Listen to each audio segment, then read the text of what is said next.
बात बताई जब वहाँ पर ये हो रहा था कि नहीं, अब लक्ष्मण जी जो हैं अगर वो मूर्छित हो गए हैं तो वो जो है शत्रुघ्न जी को जो है भेजने के लिए तैयार थी। मतलब सब जो है अपना अपना वो युद्ध एक जी, किस्म से कर रहे थे कि नहीं ऐसा नहीं। मतलब सबका प्यार कितना ज्यादा है। यही चीज़ तो समझने की ज़रूरत है कि हम लोग केवल राम परिवार की बात करते हैं, लेकिन उसको समझने की बात नहीं करते हैं। यहाँ हम्म। पर सबका एक एक व्यक्ति का त्याग है। भाई, राम राज्य के लिए हम बार बार कहते रहे कि राम परिवार होना जरूरी है। राम परिवार का एक एक व्यक्ति, ये देखिए कि वहाँ किस किस ने कितना त्याग किया। प्रभु राम से किसका कौन सा और कैसा कितना प्रेम है, यही समझ में नहीं आता। हम्म। भाई, के कई अपनी तरह से प्रेम कर रही हैं।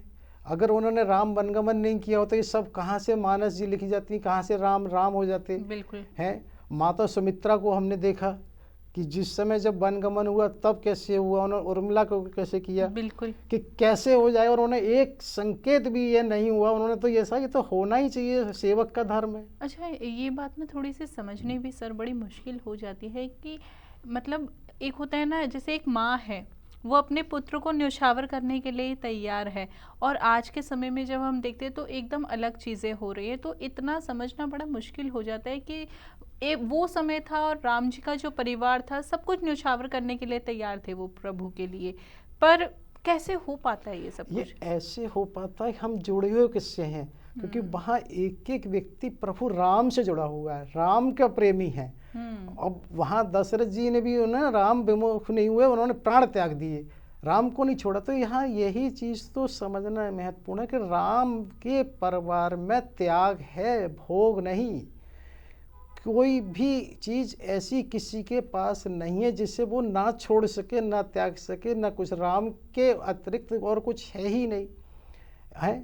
वहाँ पर सबके विश्वास है, और ये चीज़ को समझने के लिए ये बहुत ज़रूरी है। जैसे हम ये बात मानते हैं कि बहुत सारी टर्मिनोलॉजी होती है, कोई लीगल टर्मिनोलॉजी होती है, कहीं जूलॉजिकल टर्मिनोलॉजी है, कहीं बायोलॉजिकल, कहीं बॉटनिकल है। जब तक इस तरह से स्पिरिचुअल टर्मिनोलॉजी को नहीं समझा जाएगा, हम केवल शब्द मात्र समझते रहेंगे, तब तक नहीं होगा। आप ये देखिए कि चाहे समर्पण है, विश्वास है, श्रद्धा है, ये सब क्या है? कर्तव्य, ये सब शब्द नहीं है। ये सब वो टर्मिनोलॉजी है जिसके एक का भी समझ में आएगा तो हम उस तरह से उस रास्ते पे चलते जाएंगे जहाँ से सारे स्टेशन स्वतः आते जाते हैं। इसको हम इस तरीके से मान लेते हैं कि होता क्या है कि हम सब अपनी अपनी तरीके से शब्दों का उपयोग करते हैं और लेकिन हम मानते जो हैं उसे हम करते नहीं, और जो करते हैं उसे मानते नहीं। जैसा कि हमने पहले एपिसोड में भी किया था कि जितने भी लोग श्रद्धांजलि पुष्पांजलि कर रहे हैं तो वो भी तो इसका मतलब इस व्यवस्था को मान रहे हैं। जब वो इसे मान रहे हैं तो है क्या? सही मायने में एक बात बताओ, जिसने अगर कहीं भी प्रार्थना प्रेयर कर ली, हम्म। किसी भी व्यक्ति ने कहीं भी, तो क्या कर लिया उसने?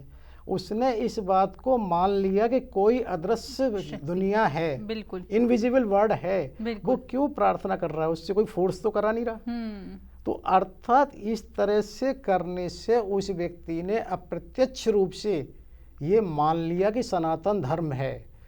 क्यों मान लिया? क्योंकि बाकी सबकी सीमा है, सबका जो जन्म हुआ है सबको मालूम है कब हुआ है, लेकिन सनातन को किसी ने ये नहीं कहा। सिर्फ सनातन का अर्थ ही ये है, ये आदि था और अंत, ना इसका आदि है ना इसका अंत है, तो ये हमेशा था, है और रहेगा। तो उस सनातन का अर्थ ही है कि सनातन, अर्थात जो तन के साथ नहीं है, जो 100% डिजिटल है, डेट इज कॉल्ड सनातन। तो उस सनातन को ही तो समझना है। जिससे ही हम उसके उस शब्द को समझना शुरू करेंगे तो चीज़ें समझ में आती जाएंगी। और ये मैंने बताया ना कि हो क्या रहा है कि अगर जब मान लो हम किसी प्रार्थना वाले से कहें तो वो कहेगा नहीं मैं सनातन में विश्वास नहीं रख, आवश्यक नहीं वो रखे।